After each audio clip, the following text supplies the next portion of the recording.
Welcome to Hot Takes Happy Hour, the Davos edition. And the one Except year we're not in Davos. Thank God. I mean, I have to, you know what? I'm going to put my year piece from last year about Davos, which I think was particularly good, or maybe it was 2 years. Yeah, it was last year. Or maybe it was the year before. I don't remember. But I wrote a particularly good piece on Davos and how it's like ridiculous. But I will say this year, President Trump's appearance there and everything going on around it did give it a new relevance. Yeah, the man loves attention. I can't stand Davos. I can't stand Davos. No, me neither can I. I can't stand Davos, man. It is writ large a meeting in Madeleine Albright's living room in which everybody strokes everybody else. It's a platform for people who are giving money to the World Economic Forum. It's just it's what the Munich Security Conference has turned into, which is sort of NatSec nerd Davos. But I think all of these conferences, frankly, the Democracy Summit, the blah blah blah summit, forget about the Clintons themselves and what they did with, the entry fee. At least at the Clinton, let me finish. At least at that Clinton Global Summit, you had to go and pledge money for a project to do good work. I mean, these other things are intellectual masturbation. And I can't stand all of them. And I used to go and moderate a lot of them. I don't even, they are intellectual people jerking not only themselves off, but one another. Okay, I'm just going to wipe all that imagery off of my brain. But it's true. It is true. And especially in this day and age, if you can understand how before cell phones, before text messages, before email, that it was a good means of communicating to get together with people. Yeah, it's a network. Now all it is like networking, but the discussions around it, like what this world needs is new ideas. And none of those conferences have new ideas. Now, look, I mean, I'll say this just from the very narrow perspective of my own think tank. In the time that I've been there, events have really become much less important.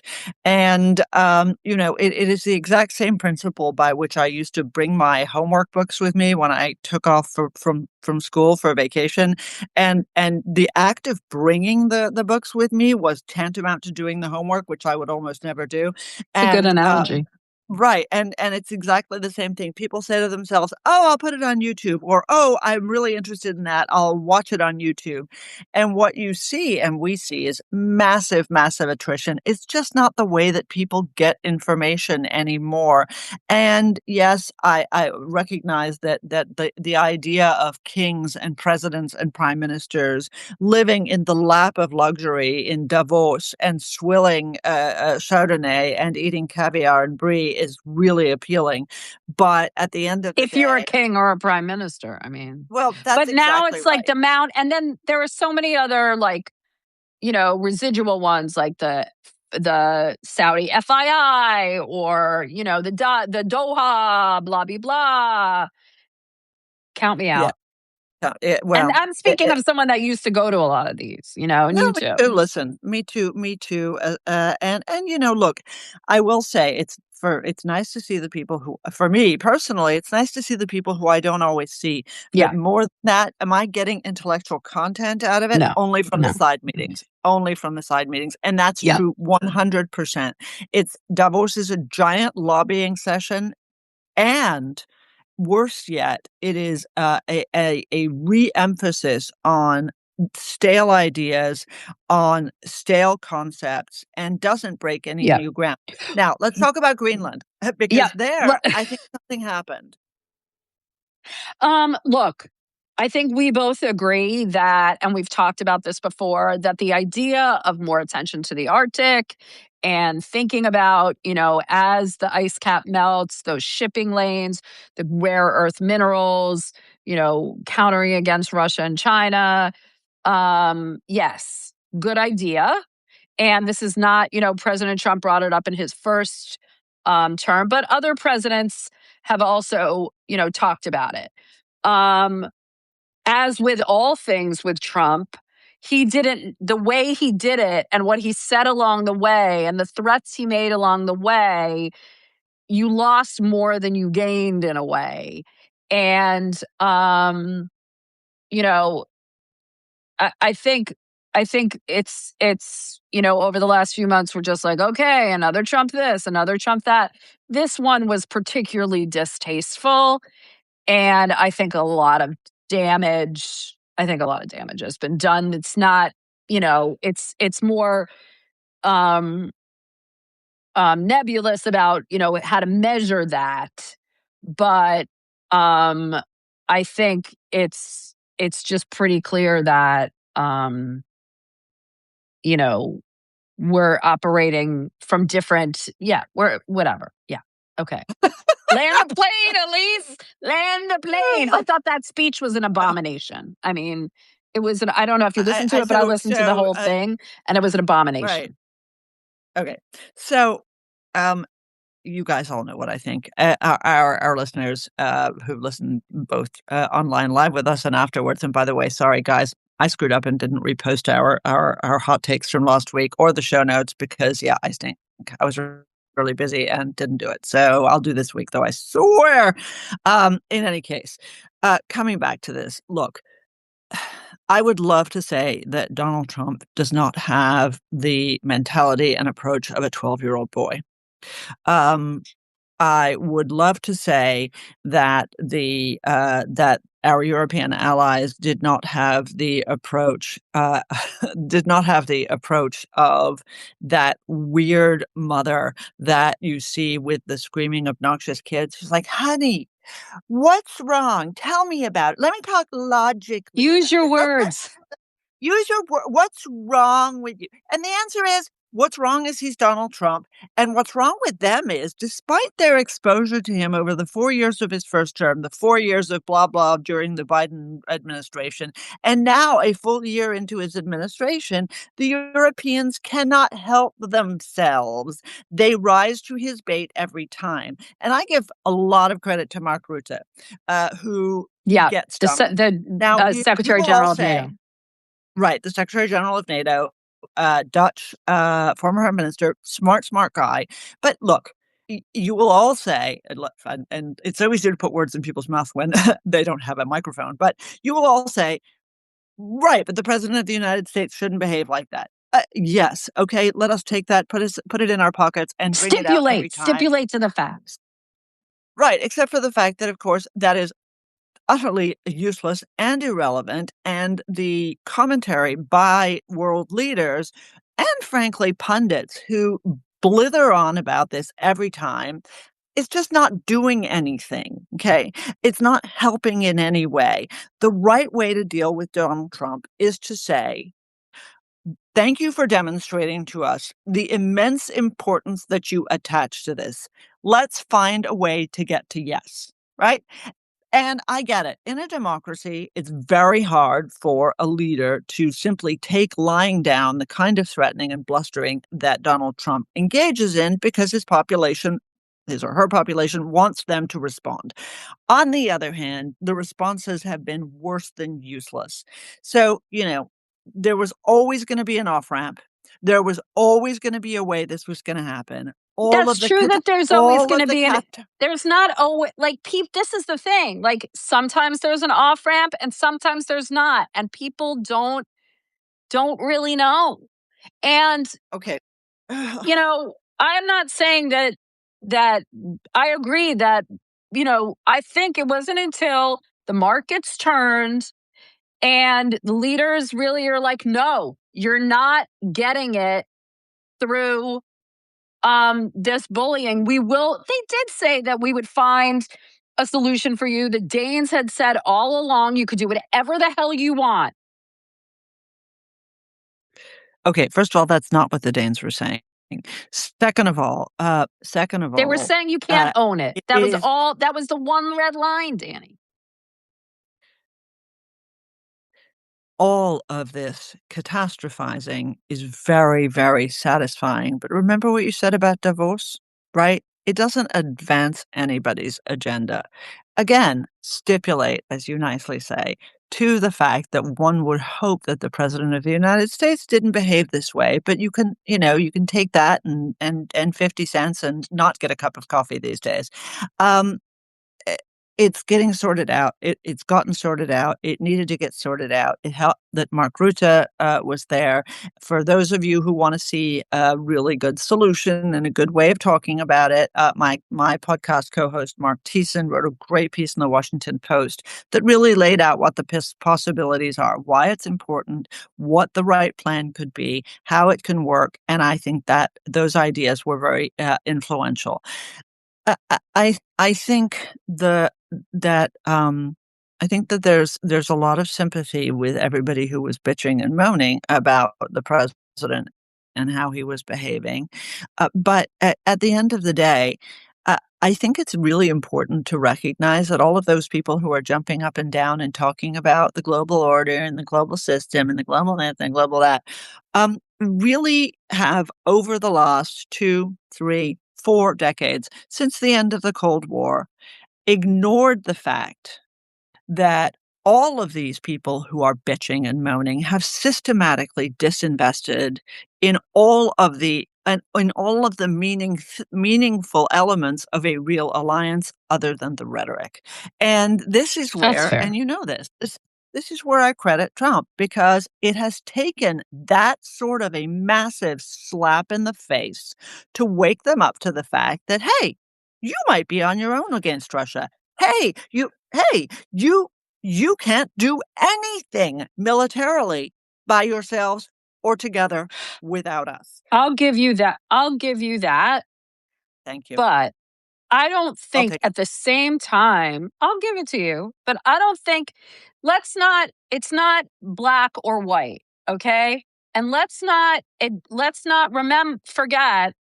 remember, let's not let's not forget remember. Let's not. when he was like, NATO never did anything for us. Like when, 9/11 happened, the one time that the Article 5 charter was invoked was to assist the US after 9/11. I And what happened there, Elise? What happened there? How a were our lot of allies countries who contribute invoked? a lot of countries contributed troops to Afghanistan. Come on. Don't They were worthless, That's worthless, not true. I won't worthless. give you that. I won't give you that. Well, I And can give you the data. fine. You put it in the show notes. Next time, I don't That's our think universal cop out. Put put in it the in the show show notes. notes.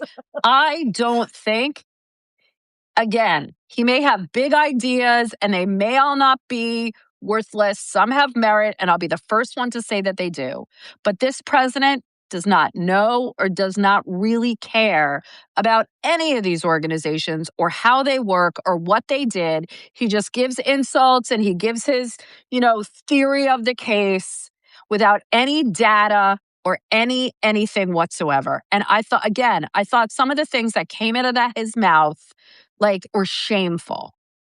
And the fact So, that I will give you that. But look, and there are it just there. let me finish this thought. It exemplified that he doesn't know Land the what the plane. fuck he's talking about. I'm landing the plane there. Uh, land the plane. Look, again, I can't disagree with you. Or let me use the Elise formulation. I will give you that. But here's the thing, and this is really where we've really entered into this ridiculous sort of fantasy world. There has been a tendency, and it's not just Democrats, it's not just Republicans, it's not just Americans, it's everybody, to believe that a piece of paper is somehow action. So the Sure. World Convention Against Torture, I signed it. Done. I remember it because many years ago, and we're talking many years ago for those of you who know how long I've been married, I had a boyfriend who wrote his college thesis on Idi Amin Dada. Idi Amin was the dictator of Uganda. When he was And The deposed, Last King of Scotland and also The Last King is of a good Scotland. movie. Yeah, yeah, it is a great movie.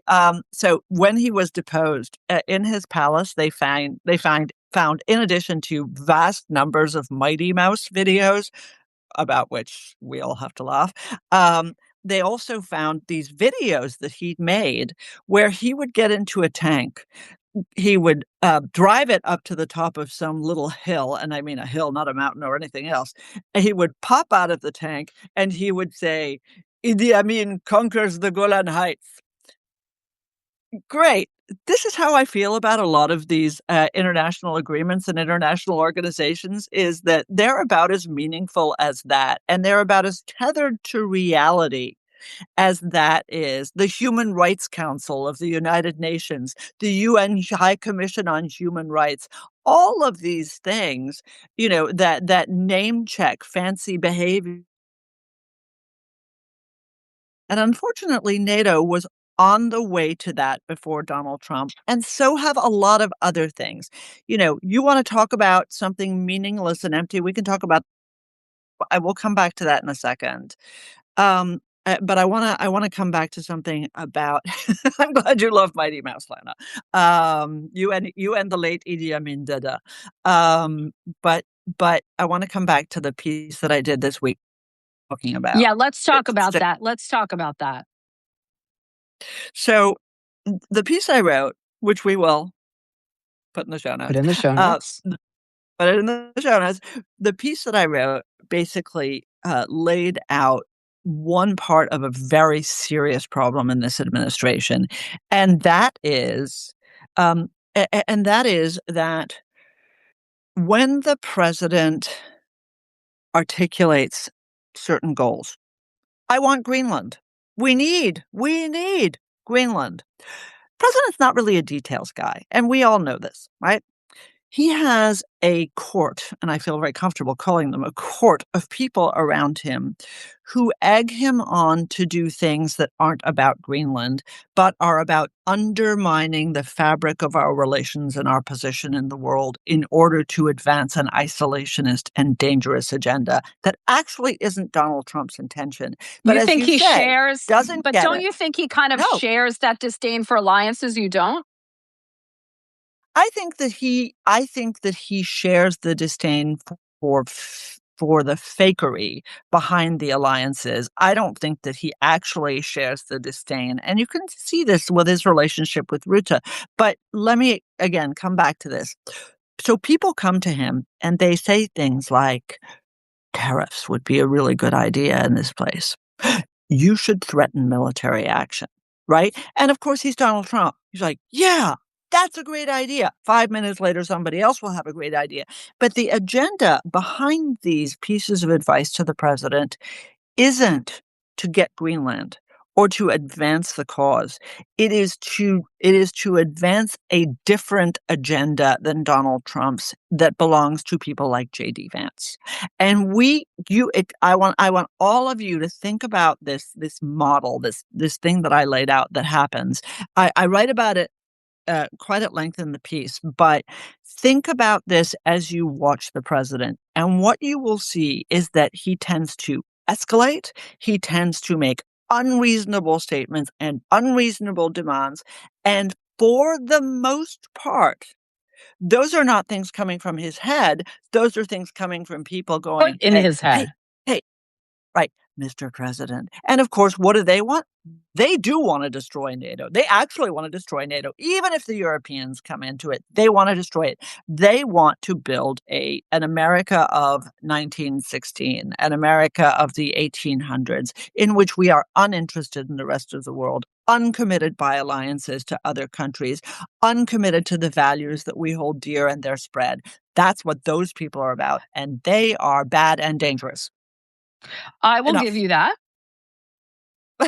Put that on the board. Quote of the day. However, I think you're giving the president a little too much of a handicap in the sense that, like, now we're trying to compensate for the fact that he's so malleable and he is such a child. And again, this is not political. This is just looking at how he acts and what he says and what he does. And, you know, I would like to see Marco Rubio be the counter to that when he said, I want Greenland.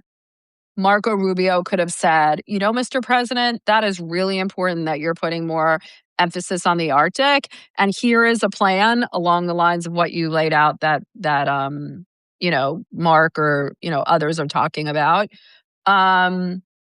Here's how we do it. Here's how we gain more control. Let's have a I think the summit. problem is Let's have a meeting. The problem is Marco Rubio needs to pick his battles. And, Elise, you and I have talked about this endlessly on this discussion and on Hot Takes. And I've talked about this endlessly everywhere else as well. Even if the president has good ideas, and I think he does actually on the top line have a bunch of good ideas, even if he has good ideas, he has no staff. He has no bureaucrats. I get it. The deep state sucks. They're all Democrats, yada, yada, yada, yada, yada. A good leader has the people to do the boring shit. A good leader goes to Sharm el-Sheikh, and let's transition to talk about the Board of Peace. A good leader goes to Sharm el-Sheikh, has a good meeting, facilitates the release of the hostages and the agreement by Hamas to disarm and to leave Gaza, all good things. And then he has his minions who do stuff. And the minions are doing the boring stuff. What should the agreement look like? Who should be at the table? And he Who doesn't should have be there? minions, you're saying. He has, and we have no. He likes it like that, though. He does, but it serves him ill. And I will say it has become an increasing tradition. We saw this in the Obama administration. Well, Biden did it too. I mean, we saw this in why did he put Tony Blinken as Secretary of State? Because he didn't really want like an advisor that would actually advise him. He just wanted like a staffer, right? And of course, everybody at the State Department could not get their work heard at the White House, right? Because nobody wanted that.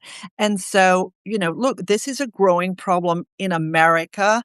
And as usual, a problem in America, Donald Trump takes and becomes the apotheosis of the problem. And that's it. We have nobody. And where we have people, there's some great They people. did cut the State Department considerably with that whole Doge bullshit. Well, not that there didn't need to be cuts, and not that the State Department or, no one's crying over USAID. However, the work that needed to be done from an agency like USAID or diplomacy that needs to be done at the State Department, the way that they just cut it, there's no institutional knowledge there. There's nothing. Yeah, listen, which I think we're saying. You're right, and my colleague Brett Schaefer and I have a piece in the hopper. I just learned what that meant, by the way. In the hopper, I'll come back to it. I'll come back to it. It's really cute. But my colleague Brett Schaefer, who does great work on the UN, he does. For those of you who are interested, really balanced, fair, skeptic of the UN, but extremely detail oriented. He and I have a piece about the $2 billion that the Trump administration is handing to the UN with almost no strings attached. So exactly, you need people to know what they're doing, to tell you that you are screwing up, or to make sure that your big ideas are being implemented. And then you need to be able to listen, right? Board of the Peace. Hopper is apparent. Hopper. Is apparent. I just read this on the Substack I follow. The Hopper is a shelf in the old Senate chamber, and I'm going to get this partially wrong, and now everybody's going to send me notes saying you're an idiot. But it is a shelf in the chamber, and when a bill was introduced, it would get put on the bottom shelf, and as it moved through the process, it would go up to the higher and higher shelves until it finally got put on a horse and buggy and taken down Pennsylvania Avenue to the president, and that shelf was called the Hopper. So put it in the hopper is actually a thing. Isn't that kind of cute? I like it. What's the Substack? Yes, it's Against the Grain is what it's called. Yeah. Smart guy, former guy. Anyway, what will I do with it? You'll put it in the show notes. Da-dum-bum. That's going to be on our graves. They put it in the show notes. Board of Peace. Now, the Board of Peace, this organization that was supposed to oversee the Gaza deal, on one hand, it's, again, not a bad idea. I don't know that the president has to be chairman of it, but the idea that you would have a coterie of people kind of following it good idea. They put some committees to under the Board of Peace, particularly on Gaza, that I do think have some merit, and they have some former UN officials and a few others, and some Palestinian bureaucrats. Like I think it has potential, and I think it has merit. However, this now Board of Peace is an international organization, official international organization, led by Donald. That doesn't exist by treaty. That doesn't Right, exist right, so far by right. executive Right, agreement. right. Yeah. It's kind of the international equivalent of like a 501(c)(3) or something like that. And Donald Except Trump everybody has to put in $1 billion. Donald Trump is the chairman, and you have to put in $1 billion if you want to be on the board. Where is that money going? It's not going to the U.S. Treasury. So where is that money going? And where does it go after the president is out of office and he's the chairman of the Board of Peace? It Okay, is so the biggest. let me be boring and talk about how this kind of thing should work, and what U.S. law is, because it's important to understand that this whole thing is a complete house of cards. Okay, And a racket. so I mean, let me put it this way. I think it is in concept a racket. I think in execution, it's going to be anything. So let's talk about what would happen. If you have an international agreement, what you have is a treaty. If you don't have a treaty, and most things are not treaties, to be fair, you have an executive agreement. The president has neither signed a treaty nor an executive agreement, nor has he submitted this to anybody. The United States can take money from foreigners and we can spend it. But you can't just take money from foreigners and spend it. In order to spend money, you have to have an appropriation. I will give you, and this is in our Constitution, I will give you a very, very boring, very, very bland example of this. We, for example, provide $1 billion plus to Egypt for military purchases. Part of that billion is a cash transfer, or at least it used to be. It was conditional, and so often the money would be appropriated, but the Egyptians wouldn't have done the right thing, and so the money would be spent. It would be put in a bank in New York. It would be put actually in the Bank of America in New York. Okay, where it would gather interest. The State Department would spend that interest. That is illegal. Okay. Super boring, super, not relevant to what we're talking about. That's illegal. Okay. You cannot generate money with US appropriations and then spend it the way you feel like it. That's not allowed. Now we take this and expand it to give me $1 billion and I'll spend it on resorts. I don't know whether you guys saw the video that Jared Kushner put together about the new Gaza, but you can't do that. Okay. At least you can't do that in America. You can put it in Geneva if you want, but the president of the United States cannot be engaged in spending that on Well, he's behalf. trying to make it like a new United Nations. With The United Nations sucks, fine, but then you have to do it properly. You I can't do don't it like this. look. I think it's a racket. I don't think it had. I mean, I'm not saying again. I think some of the committees that are coming out and the work that are doing has merit, but I don't understand why a country or a leader or whatever has to pay. And it's not only countries, it's individuals have to pay $1 billion to be on the board. I don't understand why they need to pay $1 billion and who's getting that $1 billion. Well, And I of course you suspect it's the understand. Trump. Well, I suspect it's the president of the United States. No, that's not Yeah. right. That's not right. He's not getting the money. At the same time, I think we all understand what the provenance of this is. It is him saying, what's happened to phase two? And advisors saying to him, we need to expand the idea of, let's just come back to what I said to you before. We need to expand the idea of the Board of Peace. We need to create a rival institution to the United Nations. What would they do? Well, how would that work? Says the president. And advisor says, everybody has to give $1 billion. And the president says, All right. brilliant. That's All right. an idea. Because Hot Takes Happy Hour is going to go on in perpetuity. In 3 All years. of you bring $1 billion. No, yeah, we're Listen, going to I'll fund spend it. it. This is going to be my new Spend it career. I responsibly. love it. I love it. I'll do it every day. In 3 years, we'll come back and we'll see what happens to the Board of Peace. I I can suspect already tell you that. You he don't wants need to to make it be, you like an don't, elder. It's going to be like the elders. it's not going to be like anything. It's not going to happen. There's no mechanism for Okay. them to pay the way that he can control. That's not the point. It's not going to happen. Okay.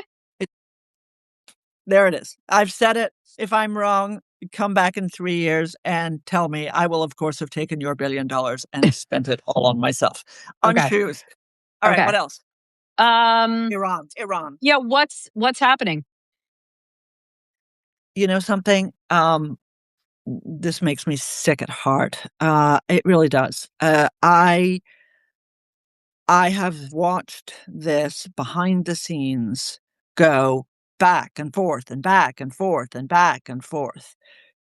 The Iranian people took their lives in their hands in order to free themselves from the tyrants that are the Islamic Republic of Iran.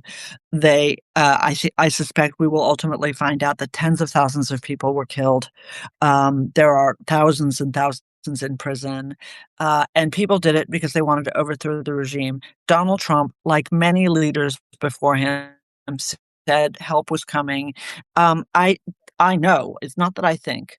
I know that the president planned a strike on Iran. He was talked out of it by Bibi. He remained committed to it, but the Iranians have been throwing enticements at everybody they can find. And of course, the president said, "No, we're not talking to them. I've cut off all talks." And now, after Davos and Steve Witkoff being there, the Iranians have thrown more blandishments And he at took their word for it that they're not executing people. I know I keep going like this today, but anyway, it's terrible. Okay, So I don't know fine. what's So they're happening. not putting them on a firing line and shooting them. It's okay to shoot them in the street. What's the difference? Again, This was look, just an excuse. we watched 500,000 people be murdered in Syria with complete and total different indifference. So it's not that it's off brand. The problem is that the president was fully committed to the idea of supporting the people of Iran, and he keeps equivocating and he keeps vacillating. Well, And go back to you. I remain Yeah. hopeful. I Okay. remain hopeful. We have a carrier battle group that we took and sent to the region. This is a decision by the president. We've got other material on the way to the region. So I am hopeful that it all the rest of this is just bluster and that we are going to do something to support these people. I don't know. Is the window still open? No idea. Well, go back to your idea Is the that president committed? I don't know. Go back to your idea that if you had this apparatus in the administration between the CIA, the Pentagon, the State Department, the National Security Council, they would be able to know what's going on the ground, how far the regime is to the tipping point. They would be planning it in a way that would help, kind of cut the head off the regime. They would already be talking to the opposition. There's not much of an opposition, which is another problem. Like now they're trying to bring back, the Shahs. I don't know. I think that's bizarre. But anyway, they're really No, grasping at straws to find people. So there's no plan for the day after, kind of like in Libya. And so I would like to see him topple the regime, but I'd like to see him doing it in a way that helps the transition. Not the way in Venezuela where, you just have Delcy Rodriguez like, okay, well, there's just a new face, not a new regime. And you have some don't know. news. We don't know what's going to happen. Yeah. Yet in Venezuela, Maria Corina Machado, who is the Nobel Peace Prize winner. She's the winner. She was the winner, but she You know what? I don't know why I fall back into that lazy locution, because pretty much everybody who's won a Nobel Peace Prize has sucked. And so I don't know why I even say that about her, because she's a very good woman, but the Nobel Peace Prize doesn't confer any credibility. The reality is she is extremely popular in Venezuela. She should have been able to run for elections. She would have won by more than 70%. She was in Washington this week. She is persuaded, and she met with a bunch of people who I know. She is persuaded that the Trump administration is on track to doing the right thing, that the Good transition is going to news. happen. And look, I, y- to be that woman, you need to be an optimist. Maybe she's being too optimistic, but I want to believe her. So let's hope that that's the case. Let me come back to the baby Shaw for a second. Yeah, just for very quickly. I mean, look, I'm not going to completely reject the idea that you needed to stabilize the country before you kind of move to the transition part. So I hope that, and you and I were talking before, like oil companies aren't going to invest in, this regime while the regime's still there. So if he really wants to like get the oil and all that, he'll know that there needs to be a democratic transition. So let's hope that happens. That is exactly right. If, in fact, he is interested in the economic prosperity and partnership with Venezuela that he says he's interested in, that cannot happen under Delcy Rodriguez, because nobody's going to put a red cent in Venezuela, because they have a fiduciary responsibility to their shareholders, not to Donald Trump. So I want to come back to the young Shah as our last thing. First of all, he's not young; he is older than me, but and he's been living in McLean and Potomac. Here's the issue. I don't think that Reza Pahlavi, the son of the former Shah of Iran, is a candidate for the future. I But don't he think the could be rest. a figurehead for now.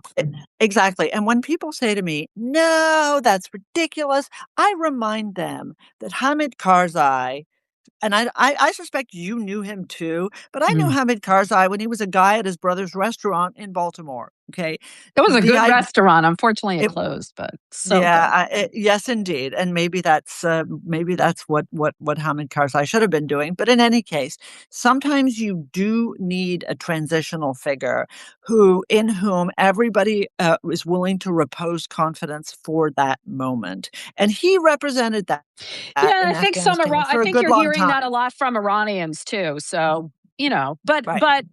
I mean, what I was trying to say is I just think if we had more of a functioning government, we'd have more of a plan for what we should do other than just bomb and run. You know what I mean? Like dine and dash.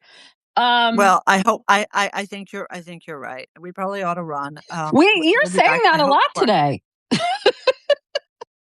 run. I know, because we've gone for 40 minutes, baby. But Couple of quick housekeeping items before we leave. You got to check out Danny's piece, as I sent it around, but it's really fantastic. And it just goes to show, like, again, I'm willing,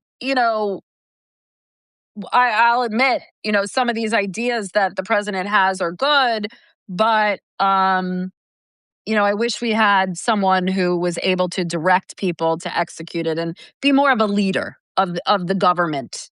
But Danny makes a good case about some of these, like, enablers. So minions. that's a good minions. That's a good piece. I wrote a You have piece a great pick. for Did you read it?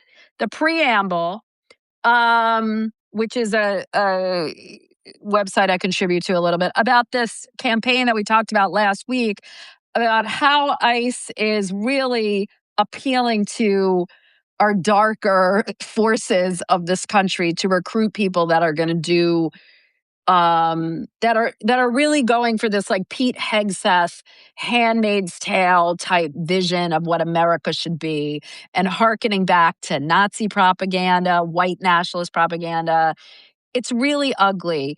There was a time where ICE, Immigration and Customs Enforcement, was like a much more professional and force. Right now, it seems that the way they're recruiting people and the messages that they're giving them are, and the way they're recruiting them is really appealing to as to use their phrase, the worst of the worst. And not to say that there aren't good ICE agents, and I've seen it. And, you see videos of ICE agents hugging, citizens. I'm not saying all are like that, but the people they're trying to recruit, it's really interesting. So, what are we going to do? We're going to put it in the show notes. Yes, we are. Is there anything else? Nah. We'll have the same stuff to talk about next week because nothing's getting solved, although our carrier battle group arrives in 2 days in the Med. So let's see. Can you believe that Venezuela was what, 2 weeks ago? Is it No. 2 weeks ago, 3 weeks ago? Yeah. We're only at January 22nd, people. It's only a year. Guys, everybody who's in the path of this bad storm, stay safe. Including yours truly. Including Elise truly, not me. I'm in the path of the going to the beach on Saturday. But good for you. Winning friends and influencing people everywhere. But take care of yourselves. Stay safe. Don't make bad judgments. Can we ask a question about my glasses? Oh, yes. All right. Okay. I won't be able to see because I have my contacts in. Are these glasses too big? Yes. Everybody? Let me know what you think in the comments below. Okay. People are wearing bigger glasses now. Nah, I'm hostile to those. Really? Yeah, I don't like them. It's me. Okay. All right, everybody. Anyway. See you next week. Take care. Bye, everybody. Okay. Bye. Ciao. See you next week.